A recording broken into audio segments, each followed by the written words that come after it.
Presidente. Senadora Yolanda Paredes, en el uso de la palabra. Gracias, Presidenta. Yo quiero hablar acá un poco también como proyectista de uno de los proyectos de leyes. Realmente nos tomamos nosotros el tiempo, yo particularmente me tomé el tiempo de estudiar punto por punto estas innovaciones que queremos introducir dentro de este proyecto de ley que en mi caso particular presenté. Y realmente lo que quisiéramos y quisiera yo particularmente es que el adulto mayor tenga la dignidad suficiente y pueda recibir el monto de dinero suficiente que le ayude de alguna manera a subsistir. Y realmente me enerva el tema de que algunos, por lo menos algunos colegas senadores llamen de este proyecto populista. Porque nunca puede ser populista un proyecto que busca mejorar la vida del adulto mayor, aquellos que nosotros conocemos popularmente como gente de la tercera edad. Nunca podemos hablar de populismo cuando hablamos de dignificar a un grupo de ciudadanos que merecen una vida mejor y que evidentemente hoy lo que se estipula, 600.000 guaraníes, es absolutamente insuficiente en un país donde la canasta familiar ha disparado, donde el precio de la carne disparó, donde el precio de la verdura disparó, y hoy resulta ser que ellos ganan, algunos y no todos, 600.000 guaraníes. Tenemos que ser conscientes de que es un monto irrisorio comparando con los beneficios que reciben muchos ciudadanos paraguayos en la función pública.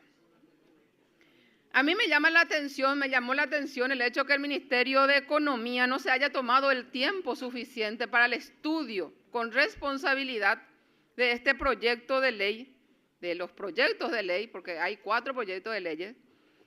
¿Por qué no se tomó el tiempo necesario? Y justamente el día de ayer, en la Comisión de Hacienda y Presupuesto, donde se tenía que dictaminar sobre este proyecto, vinieron improvisados, sin ningún tipo de documentación respaldatoria, a querer decirnos en la Cámara de Senadores de que no hay plata en el Ministerio de Economía, lo que antes se llamaba Ministerio de Hacienda, para que la gente que nos está viendo hoy entienda que hoy se llama Ministerio de Economía, lo que antes se llamaba Ministerio de Hacienda.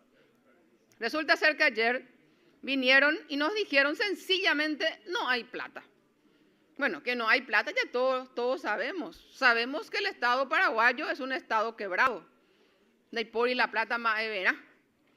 Pero eso no es menos cierto que el dinero que se recauda en concepto de impuestos y demás en el Estado paraguayo son dilapidados asquerosamente por la clase política. Y en ese contexto, todos los días venimos amaneciendo y desayunando con nombramientos de políticos en lugares públicos, con altos salarios. Y no solamente en Paraguay, porque ahora se puso de moda enviarle al correligionario a las embajadas de los consulados. Porque resulta ser que hicimos el recorte, el Ministerio de Relaciones Exteriores, que supuestamente se cerraron las embajadas, pero los funcionarios, ¿qué pasó? A los funcionarios no se les tocó. Están toditos otra vez ahí diseminados por todos lados. No hay ningún recorte de salarios. Nosotros necesitamos por lo menos, nosotros hicimos un estudio al respecto, necesitamos por lo menos reducir 30.000 funcionarios de la Administración Central y sus alrededores. Necesitamos mejorar ostensiblemente el objeto de gasto 111, que es el que cubre salarios en general. Porque tenemos que dejar de alimentar a los planilleros y a los hurreros que lo único que hacen es pasearse por los pasillos de instituciones públicas, y eso todos sabemos, y el Ministerio de Economía no me puede decir que no sabe. Objeto de gasto, horas extras, se puede bajar 50%. Jornales y honorarios, objeto de gasto 144 y 145, se puede reducir a un 50%, se ahorraría 94 millones de dólares. El objeto de gasto 260 al 269, servicios técnicos y profesionales, podemos reducir al 50%, también ahorraríamos 129 millones de dólares. Objeto de gasto 231 y 232, pasajes y viáticos. Reducimos el 50%, ahorramos 21 millones de dólares. Objeto 282, servicios de vigilancia, esos famosos servicios de vigilancia que fueron contratados en las instituciones públicas. Reducir al 70%, estamos ahorrando 12 millones de dólares. Servicio de catering, objeto 284, reducir en un 50%, 4 millones de dólares. Eso significa no comamos más bocaditos de confiterías caras y vamos a reducir a comer chipita y tomar cocido a los efectos de ahorrar, porque hay que apretar cinturones, si no, no vamos a conseguir plata para cubrir las necesidades. Y el último rubro que yo encontré acá que me preocupa es el rubro objeto de gasto 879, que es la transferencia de capital al sector privado, público y privado, dice el objeto de gasto. Y yo consulté, ¿qué hacen transfiriendo dinero al sector privado? Y me dijeron, mira, senadora, por ejemplo, esas cuestiones, posiciones que se hacen en el extranjero, que por ejemplo van y promocionan la carne, la hierba, la soja, se le da al sector privado otra vez plata para promocionar los productos.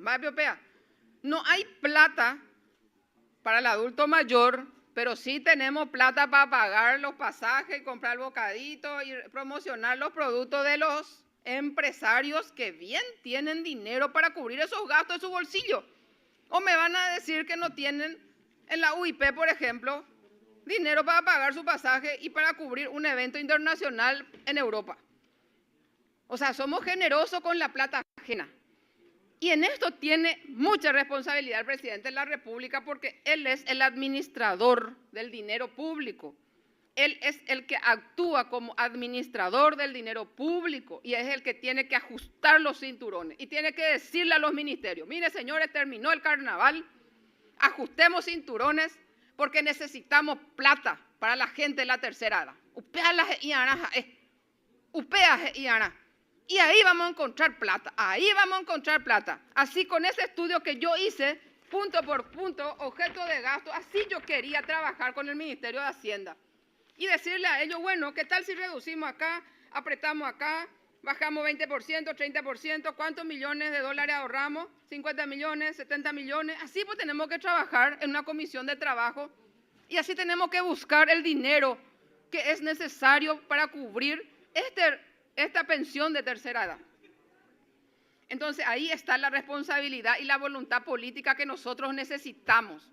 Necesitamos que este proyecto de tercera edad, fuera de las banderías políticas, llevemos la bandera paraguaya y todos acá en el Senado y en la Cámara de Diputados podamos vestir la albirroja a los efectos de buscar el dinero necesario, reduciendo los gastos superfluos, o sea, aquellos gastos que no son imprescindibles en el Estado paraguayo, a objetos justamente de obtener ese dinero que tanto necesitamos para dignificar la vida de la gente de la tercera edad. No nos olvidemos, señores, hoy tenemos en Paraguay abuelitos y abuelitas de 90 años, 80, 90 años, 100 años que nunca cobraron su tercera edad. Y estamos hablando de un 600.000 miserable que es el que ahora se le paga. Miserable porque hoy hablé con un grupo, una asociación que vino de San Pedro y me dice que en promedio ellos pagan la luz 300.000 guaraníes. ¿A usted le parece que 600.000, 300.000 lo paga su luz? ¿Y por cuánto es lo que va a comer? Por 5.000 guaraníes diarios. ¿Usted qué es lo que piensan? Que cómo vive nuestra gente de tercera edad y sobre todo en el campo, donde la necesidad es mucha. No hay medicamentos, tienen que trasladar a hospitales lejanos para cubrir sus necesidades, porque geriátrico tenemos en Asunción nomás, en el interior del país no hay ningún geriátrico y no hay ninguna asistencia médica para ellos. Entonces hay muchas falencias que el Estado paraguayo tiene la obligación de cubrir. Y 600.000 guaraníes hace muchísimo que cobran. Tenemos que alzar sí o sí ese monto.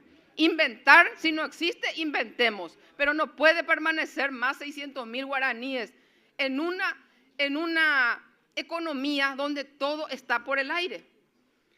Les cuento otro tema también que me preocupa. Tenemos una ley vigente de tercera edad y que no vuelva a pasar esto que estaba luego pasando. Una ley vigente de pensión alimentaria para las personas adultas mayores se aprobó. Resulta ser que en el Ministerio de Hacienda le pusieron requisitos para acceder con un reglamento interno.